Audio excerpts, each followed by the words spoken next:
எவ்வளவோ இடங்களுக்கு போறோம். அதான் சொல்றார், நீ போகும் இடமெல்லாம் உன் தேவனாகிய கர்த்தர் உன்னோடு இருக்கிற. அவன் பயந்துட்டான். ஐயோ, நான் சாதாரணமான ஆளு, இந்த இஸ்ரவேல் ஜனங்களை எப்படி நடத்த முடியும்? பயந்து போய், ஏன் முகம் குப்புற நீ விழுந்து கிடக்கிற? பலம் கொண்டு திடமனதாய் நான் உனக்கு கட்டளவில்லையா?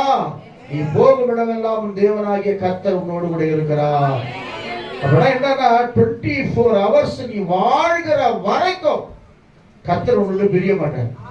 நீயா பிரிஞ்சாதான் சரி, அவருடைய பிரிகிற தேவன் அல்ல. அவதான் சொல்றார், உங்களை பரிசுத்தம் பண்ணிக் கொள்ளுங்கள், நாளைக்கு கர்த்தர் அற்புதங்களை செய்வார்னு சொல்லிட்டு அந்த 7ஆம் வசனத்தை வாசிங்கள. ரொம்ப பிடிச்ச வசனம். கர்த்தர் யோசுவாவை நோக்கி, நான் மோசையோடு இருந்தது, அடிக்கடி உறுதிப்படுத்த, மோசையோடு இருந்தது போல உன்னோடும் இருக்கிறேன் அறியும்படிக்கு. ஆமென்.